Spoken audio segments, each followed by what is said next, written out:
Assalamualaikum warahmatullahi wabarakatuh. Perkenalkan, nama saya Rizky Baudin dengan NIM 120210174 dari kelas Mektan RC.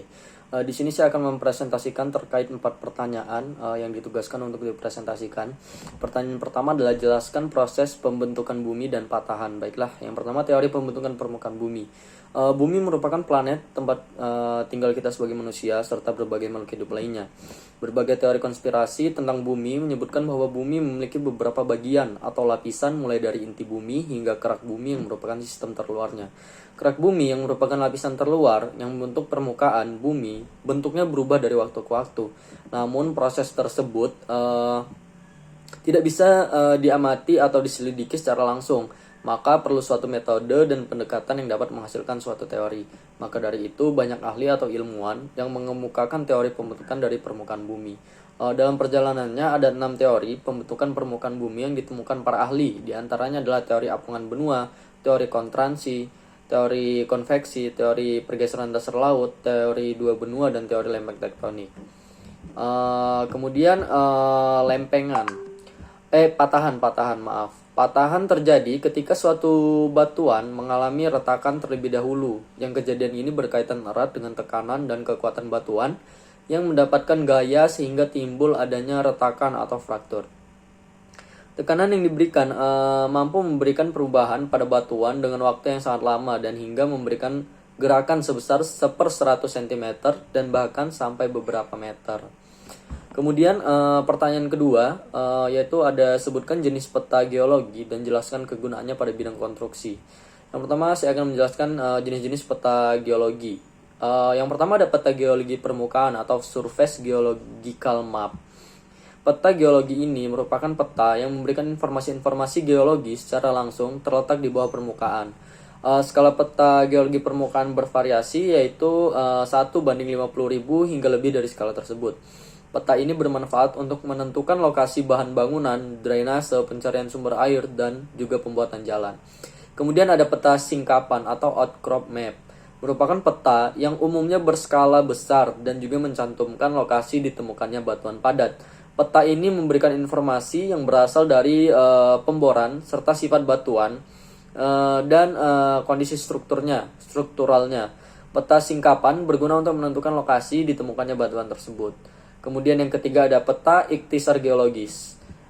Peta yang memberikan informasi langsung mengenai formasi-formasi yang tersingkap atau ekstrapolasi terhadap beberapa formasi yang masih tertutup dengan lapisan endapan holosen.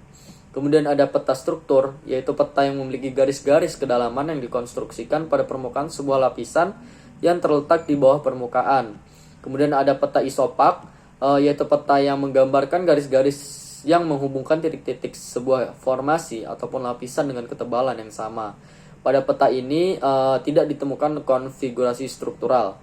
Kemudian ada peta fotogeologi, yaitu peta yang dibuat berdasarkan pada interpretasi dari foto udara. Peta ini harus berdasarkan keadaan yang sebenarnya di lapangan.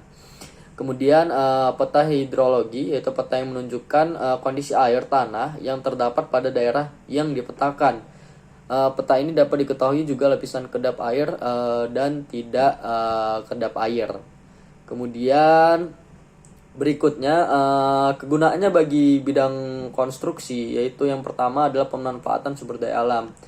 Kemudian untuk mendukung perencanaan bangunan, kemudian untuk antisipasi bencana, kemudian juga ada untuk pembangunan nasional. Kemudian di nomor 3 pertanyaannya adalah jelaskan proses terbentuknya jenis batuan dan mineral yang terkandung. Baiklah, yang pertama adalah proses terbentuknya batuan.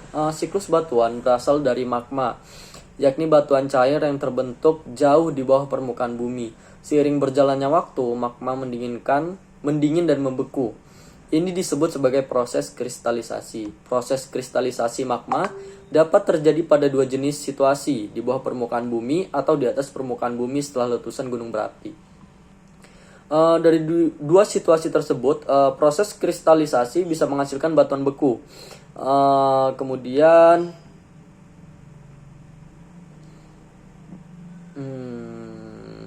ada jenis-jenis batuan yaitu batuan beku yang terpapar permukaan bumi akan mengalami pelapukan. Dalam proses pelapukan, batuan beku secara perlahan hancur dan terurai karena pengaruh sehari-hari dan cuaca dari atmosfer, hidrosfer, dan biosfer. Material hasil pelapukan batuan beku yang berada di permukaan lereng seringkali bergerak sebab pengaruh gaya gravitasi sebelum diangkut oleh agen erosi seperti air mengalir, gletser, angin, atau gelombang. Kemudian partikel-partikel hasil pelapukan batuan beku serta zat terlarut yang disebut sedimen akan mengendap. Meski sebagian besar endapan itu umumnya bergerak dengan tujuan akhir lautan, ada juga bagian yang mengendap di daratan sekitar aliran sungai, cekungan gurun, rawa, bukit pasir, dan lain sebagainya.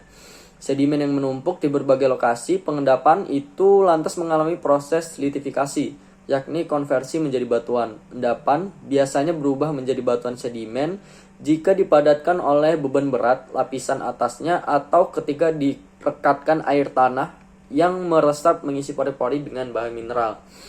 Pada tahap siklus berikutnya, jika batuan sedimen terkubur jauh di bawah permukaan bumi serta terlibat dalam proses pembentukan pegunungan atau diterobos oleh massa magma sehingga terkena tekanan atau panas yang tinggi, akan terjadi perubahan lagi.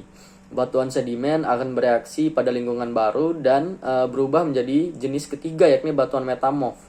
Nah, jika batuan metamorf terpapar tekanan atau suhu panas yang lebih tinggi lagi, batuan itu akan meleleh dan kembali menjadi magma. Berikutnya, siklus akan kembali terjadi dari awal jika magma mengkristal menjadi batuan beku.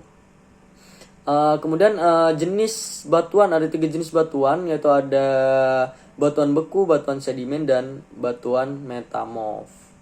Kemudian untuk pertanyaan yang keempat, sebutkan proses pelapukan batuan dan jelaskan jenis tanah yang terbentuk. Baiklah, yang pertama proses pelapukan batuan. Ada pelapukan mekanik, yaitu proses pelapukan melalui proses fisika. Kemudian yang kedua ada pelapukan kimia, yaitu proses pelapukan yang terjadi akibat peristiwa-peristiwa kimia.